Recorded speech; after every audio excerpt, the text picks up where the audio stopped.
I feel like I'm losing my mind. Is everybody in the world blind? Please, Lord, give me a sign, a sign. I feel like I'm losing my mind. Is everybody in the world blind? Please, Lord, give me a sign, a sign.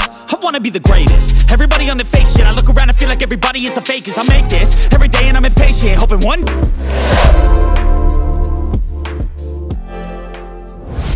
Kumusta mga katekno? Kung naghahanap kayo ng case na sobrang convenient at madaling linisan, masasabi ko na para sa inyo tong CK500 case galing sa Deepcool. Sobrang convenient ng lineup na to kumpara mo sa previous model na CG lineup.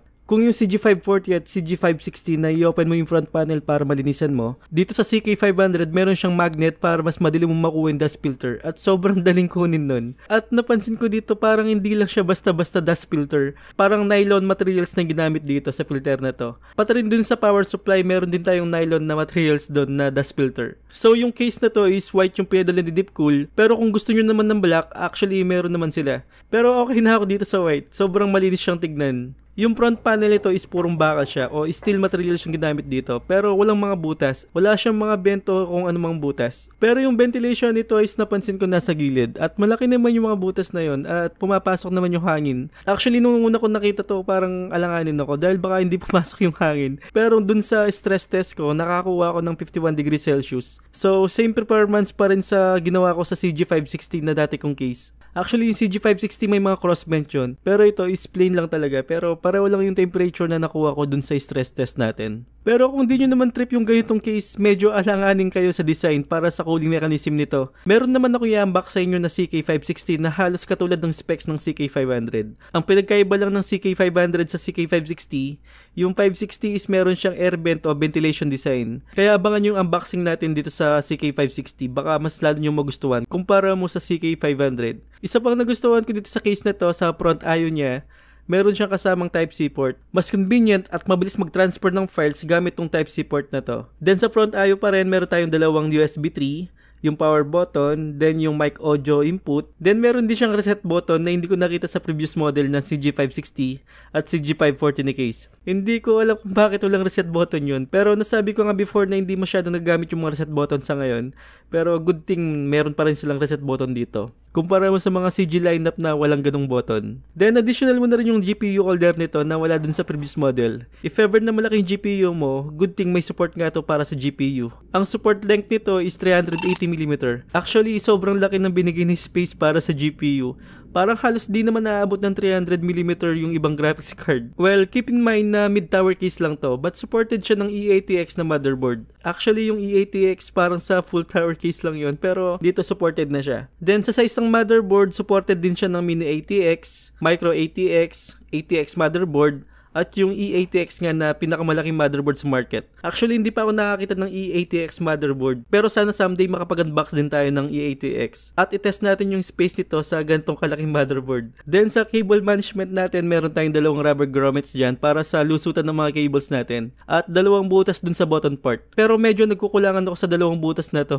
Sana nalakihan na ng konti. At napansin ko dito, same pa rin yung location para sa SSD.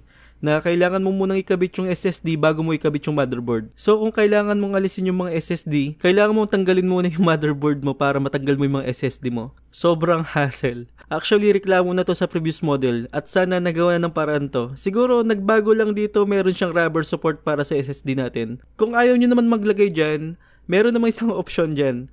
May drive bay pa tayo rito. At convenient din tong drive bay na to dahil madali siyang i-remove kumpara mo sa dati. Dahil nandito na yung screw sa taas kumpara mo sa dati na nasa baba. Ang support niyan is 3.5 inches na drive or 2.5 inches drive na SSD na rin. Then meron tayong dalawang free fans dito na 140mm in size. Yun lang, hindi RGB tong mga fans na to pero okay lang kaysa wala. Pero ako ginamit ko pa rin yung mga dati kong fans galing sa Deepcool din. Pero halos ng sizes ng fan is supported niya. Like sa front, pwedeng 120mm or dalawang 140mm na pan. Sa top, dalawang 120mm at dalawang 140mm. Sa rear naman, isang 120 at 140mm na pan. Kung radiator naman, sa front meron tayong 120, 140, 240, 280 at 360mm na support dun sa front. Sa top naman para sa radiator pa rin, 120, 140, 240 at 280mm sa top. Sa rear naman, 120 at 140mm din para sa radiator natin. Actually, parang halos supported yung fans o radiator sa case na to. Ang price nito is naglalaro lang sa 4,000 pesos, pero para sa akin, sobrang sulit yung case na to.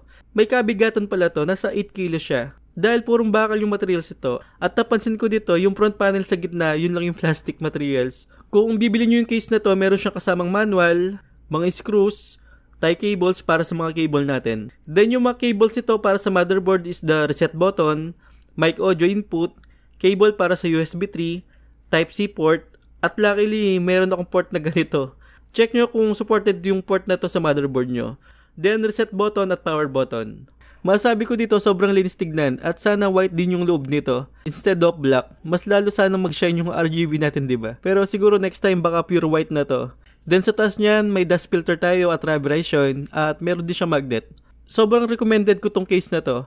At isang cons ko lang talaga dito yung SSD. Kailangan mong tanggalin yung motherboard bago mo ikabit yung mga SSD o bago mo alis yung SSD. Pero may mga option naman dyan. May drive base naman talaga tayo. Abangan nyo yung unboxing ko sa CK560. Baka lalo nyo magustuhan yung case na yun. At sobrang convenient pagdating sa maintenance ng case na to.